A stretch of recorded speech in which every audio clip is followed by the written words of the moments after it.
Run, man, run. I love walking through fog after a warm summer rain. Granted, not digging it this particular night, sort of messing with my eyes when playing off this artificial orange glow from the lamplights, illuminating the way down this broken up city street. Had to be Central Ohio. I believe I made it to the west side of, was it Columbus or Cincinnati? Always got those two mixed up on maps. Especially this was the first time I was actually physically travelling through the state. Could be neither for all I know. Even with strained eyes, was pretty much on auto drive as I keep up with the pace down the cracked concrete path. Wasn't hard losing myself in thoughts, and only taking the time to occasionally check my phone's GPS for guidance as I went. And my current thoughts consisted of being a little hungry, probably needing to find a hotel for the night to dry out a bit, and that my backpack needed restocking so I could feed that hunger. Figure I'm too far out west. Should have done these things when I was in the centre of town, not in what seemed to be either a rundown part of the city or abandoned altogether in this general strip of it. No open stores, no lights in windows, only the electric glow illuminating the way forward. I mean, where there was the orange glow, since the occasional lamplight down the way was burnt out. I sigh inwardly, trucking on. Okay, maybe I can refuel in the burbs or even in the next town, though it's been a good part of the day since my last rest. Still feel like I have a few more hours in me if I push it a bit. My pacing is good, I'm making good time, and hey, this is the point of these little backpack road trips I tend to take. To clear my head, get some much needed fresh air, and explore this country from head to toe. I mean, I have the money, I have the time, I have this opportunity, the luxury that most don't, and small inconveniences like this are whatever in the grand scheme of things. But man, it was quiet, admittedly eerily so for somewhere in a fairly urban area, the fog muffling everything down to my footsteps. Hailing from Chicago, I tend to notice the absence of city ambience, even on the quietest of streets. A faraway car zooming by, a TV or radio playing somewhere, someone talking on their phone, a group of somebodies being loud outside of them, some business a few blocks over, things. But nothing now, not on this street, probably not in this neighbourhood, just dilapidated buildings and the slight muffling of segmented concrete, being occasionally crunched beneath my boots. It takes me a little off guard when I hear a faint something from my right. I hear what sounds like a whisper, harsh like somebody trying to be heard, yet soft enough to be too far away to be heard properly. And I instinctively shrug the backpack a bit more squarely onto my shoulders as I noted the possibility of not being alone. Wouldn't normally be an issue, I'm a big guy, well into my 30s and more than fit for my prime. But alone in an unfamiliar town and in such a rundown area. Another harsh whisper, this time from the left and about as far as the one I'd heard earlier. My left ear's a little sharper than my other, and this time it catches what's said. Run. Okay, this was something new. I mean, I didn't run of course, but I do look more intently at the darkened abandoned buildings flanking my sides and catch a blur of pale orange through one of the windows. Was that somebody's hat or a helmet? What the... Run. Behind me to my right, and my head instinctively turns in the direction to catch a flash of dark grey at head height like the first flitting past another broken window, and I grin to myself, nodding and keeping on my way, thinking it's most likely punk-ass kids fucking around, running from their friends or maybe from incoming authorities. Run, man, run. Not whispered this time, but quietly spoken to my left again as I come up on an intersection illuminated by a streetlight. Was what had to have been the first pale orange blur I'd seen, and I think, was that which escapes me as an abrupt bark of laughter. I mean, I don't mean to, but it's how my mind reacts when I see a guy with a skull painted on his face like it's Halloween. A big guy, granted, bigger than me, but come on. It's too late for any of that, dude. I let a little of my homegrown Chicago accent inflect on my words for emphasis. I mean, given the situation of a possible 2-on-1, probably should have just kept my mouth shut. But no way in hell a kid with a grease paint on his face like some apocalyptic B-movie juggalo was gonna punk me out. You and your friends should probably go home. Run. That was ahead of the right, from a burnt-out apartment building. I could make out another guy, like the guy in the street now, behind me, as I approached the building, all decked out in black, save the white face paint glowing, a pale shade of orange from electric lamplight. Okay, this was a little surreal, and my brain started to whir a bit to catch up to the impending situation. Run, man, run. Another pale streak in another busted-out window, the opposite of the way I was walking. Did these guys burst out every window in the area to pull this horror movie crap off? It would have made me give a nod of strained acknowledgement to the craft with how impressive all of this, whatever it was, tallying the count of possible pursuers in my head. 6? 7? Pivoting as I walk, I see 4 guys keeping pace behind me, 3 roughly marching shoulder to shoulder, while one looms in front of them. The darker grey blur I'd caught sight of earlier. Should be Running Man. This guy, I'm guessing. He's the leader, done some unimpressive makeup, which I found probably the most amusing, even in such a direly growing situation. A wolfman. He was made up to look like a textbook movie werewolf. Gotta give it to all of them, creeps or not. These guys were going all out. What's all this about? I casually ask in my inadvertently thickening accent as I continued to walk backwards. The killer clown thing gets stale. My head was starting to roar with blood as I saw a 5th join the rank of skulls in the back, and then the 6th and 7th.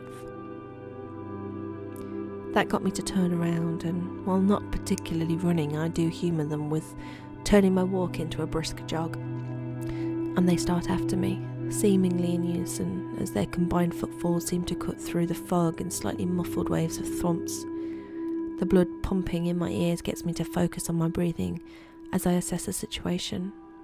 7-on-1, and they're most likely either crazy, don't give a fuck, or simply want to recreate a scene from The Karate Kid, if it were rated R. So there's more than a little potential trouble here. I pull out my phone and hit the emergency call button. The operator answers as I make out the quick heavy footfalls and don't turn in time to avoid the sharp pain as something connects with my ear, sending the phone skittering in pieces across the damp pavement. I swerve with the impact as the wolfman passes me, my eye catching the glint of knuckle dusters in the lamplight. This gets me to stop as he continues to jog on a bit, then does his cocky, flourishing about face to turn his impressively crafted wolfish grin on me. Nuh-uh, none of that, man. My mind remarkably realises that the wolfman has a slight lisp due to him having fangs. My eyes catch more glints of orange lights as I was slowly surrounded by the skullmen, their metal ring knuckles being purposefully turned to catch the lamp and shine in my eyes. They wanted me to know what I was in for. And the blood roaring in my ears starts to subside as I feel my jeans tighten, and every last one of them pause as they see this happen. I never understand why that, for me, it always starts with my legs. One of the skulls, a big guy, is the first to come at me, and I catch him square in the chest with my prominent, thickening 2 knuckles. And well, with my muscle mass having doubled within the last second, my fist easily caves his sternum in, folding him vertically in half, making him inadvertently clap in front of my face, as if to give me applause for impeccable execution. He drops with a thud crack as the back of his head smacks the pavement, and there's the absolute fog-induced silence again, as we all are still. Well, save my growling, but right now I can't help that. Also, can't help my grinning, which is considerably more wolfish than their leader could ever hope to pull off.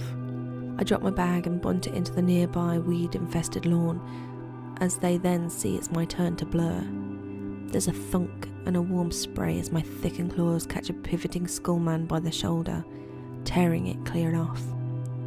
I passively learned that the bodysuits they were wearing was thick leather, and that not all of the schoolmen were, well, men. I take her out fast, removing her head from shoulders in a clean, low, arching swipe from where she withered on the ground, continuing mid-stride to another, my boot catching him in the knee and snapping the leg inward and backhand him under the chin, snapping his neck.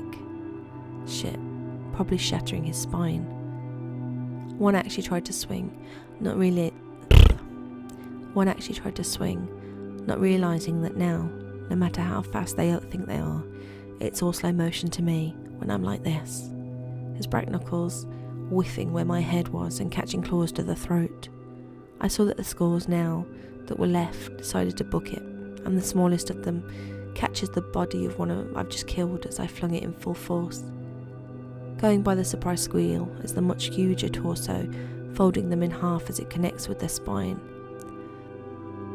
It might have been a kid, maybe a younger brother or sister, or a son or a daughter, but definitely dead as their head slams into the ground face first, teeth skittering along the concrete, not unlike the pieces of my dearly departed phone earlier.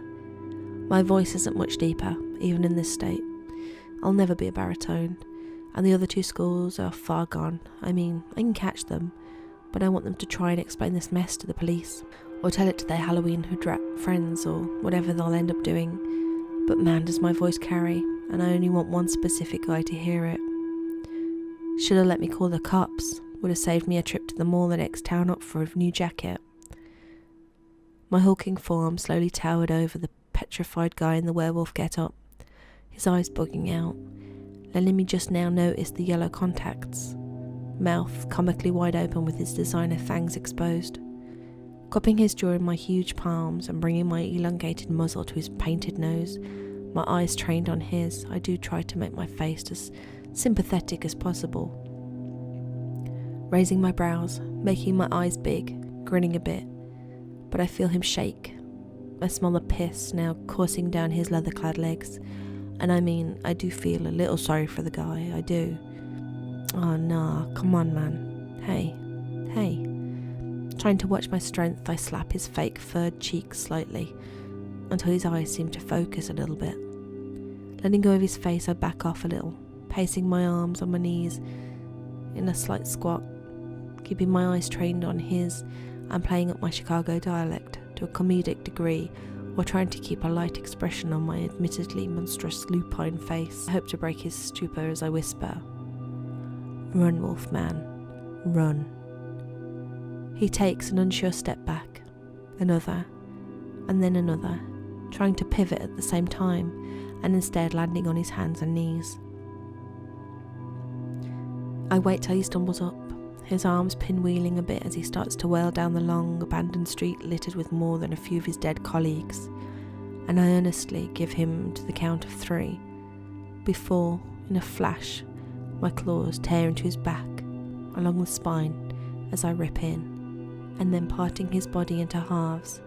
Even if it's an instant death for the guy, there's still the consideration that it takes about a couple of minutes for the intact brain to shut down, as I tell the half of the body that still has the head that he probably should have run faster. I sigh, looking past all the body parts and shredded clothing at my shattered phone, focusing my lupine ears out, hear no sirens on the wind, and I shift back, my slightly oversized clothing stretched only slightly, but caked in clumps of blood and matter. That earns another sigh as I try my best to wipe off my hands and arms on my ruined bomber jacket and change into a fresh set of clothing from my pack. I toss my soiled clothing and the phone into it, hoping I can get to the laundromat or dumpster far enough away to not raise questions, but knowing better and planning on booking an out-of-state line within the next hour. God damn it, now I'm probably going to be starving for a while after this mess, and contrary to popular belief, we don't eat people. I mean, we're part people, right? Puts the man in Wolfman. I may be a monster on occasion, but I'm no freaking cannibal.